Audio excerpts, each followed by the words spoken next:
Alright, hello everyone and welcome back to my Fallout 4 Mod Spotlight series, where today we are having a look at the Bonds Retro Bunker mod, which is being made by user BonJohns. And what this glorious little piece of work looks to add into the game is a fun new player home for you to enjoy. And I gotta say, I really quite like this one, as it has a bit different of a style than we tend to see on the Nexus. I mean, as the name does imply, it's sort of a retro bunker, but in my mind, it's sort of a retro grunge cyberpunk thing in its styling, which I quite enjoy. I find it very interesting.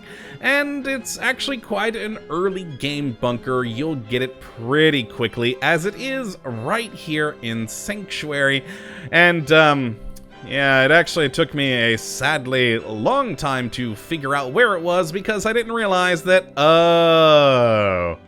my pre-existing gatehouse for Sanctuary is literally sitting on top of it. There it is under my gatehouse, which to me is kind of an odd spot for a bunker. You'd think, you know, your own personal doomsday bunker, you'd at least want it in your backyard, or at least to the side of your house.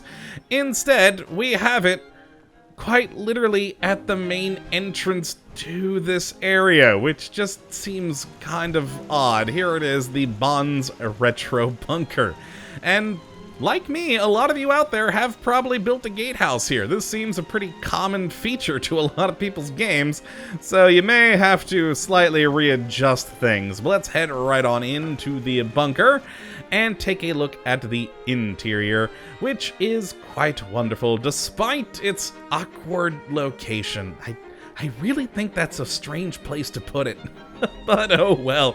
Now here we are inside Bonds Retro Bunker, and we're greeted by a pretty retro-y looking backdrop there, the giant retro TV, and of course, our bedroom. Well, one of two bedrooms. There are two in this place for you to choose. And yeah, this is our entrance area. Not exactly the most spectacular or, you know, over the top. It's fairly simple, but I actually kind of like the styling, and I do love the lighting in this place.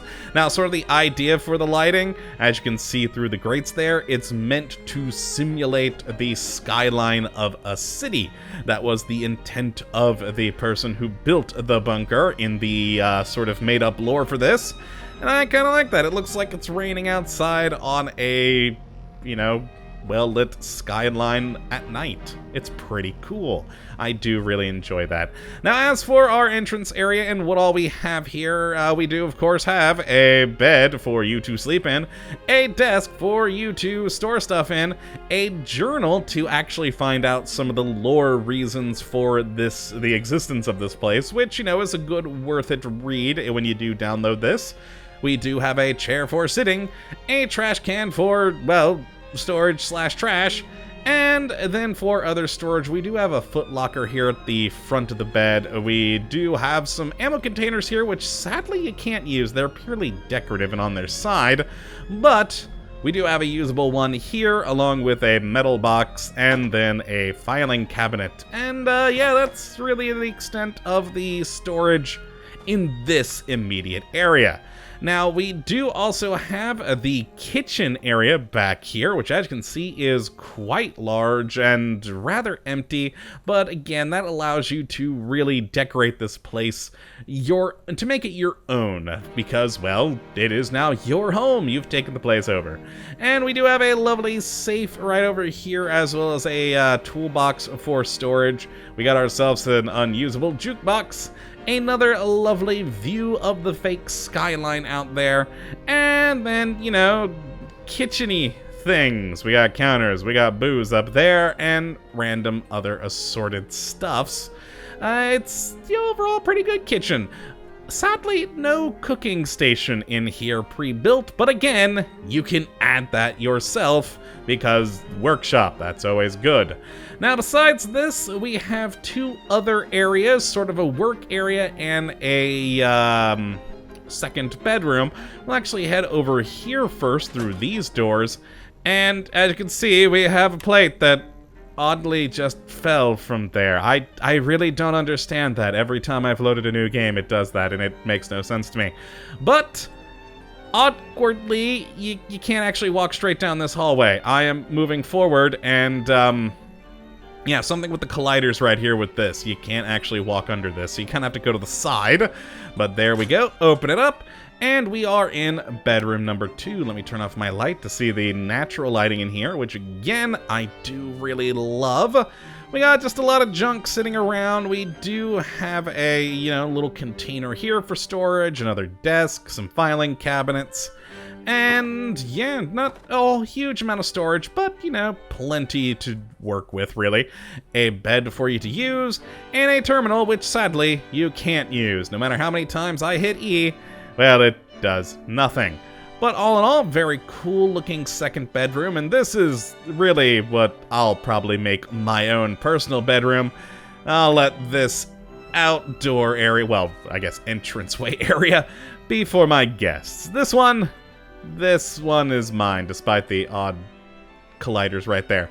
But yeah, I love it in here. Very nice lighting, a bit warmer of lighting, at least over in this area. And then we have the cool green lighting coming from there.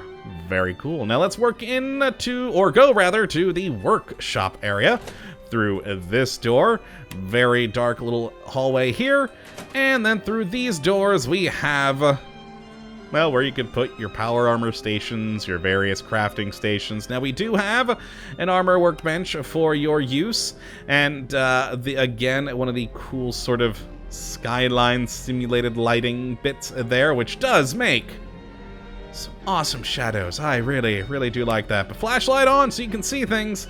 We have a few storage containers strewn about, some ammo boxes, first aid kits, more ammo boxes, a little cooler there. And yeah, that's really it for the workshop area, except for, of course, the back section here with the actual workshop in it. And again, some more junk strewn about for you to use for your purposes. And this. An obvious little glitch, but, I don't know, it's kind of strange. It's just like a fuse box in a wall. There you go. It's one of the oddities in here. But yes, overall, a very cool little bunker in my mind. A couple of issues, like the thing in the wall and the strange collider. And what was that I just passed? A floating wooden spoon. Well, let's knock that over. There we go. Physics have been reestablished. Wonderful. But all in all, I love the styling in this place. I love the lighting especially. I really do like the simulated skyline. And there is a lot of room for you to mess around with this place and really make it truly your own. So overall, I'd say it's a good little player home and well worth a download, at least to check it out briefly and see if you might like it yourself. But that is really it for this episode. Not much more I can go over, so if you'd like to check out this mod for yourself, which I would recommend you do, you can have a look at the link in the description as per usual. But that is going to be it for today. I hope you all have enjoyed and that you do come back for the next episode when hopefully we'll be looking at yet another wonderful mod. But until that time, thank you for watching. And as always, have a good one.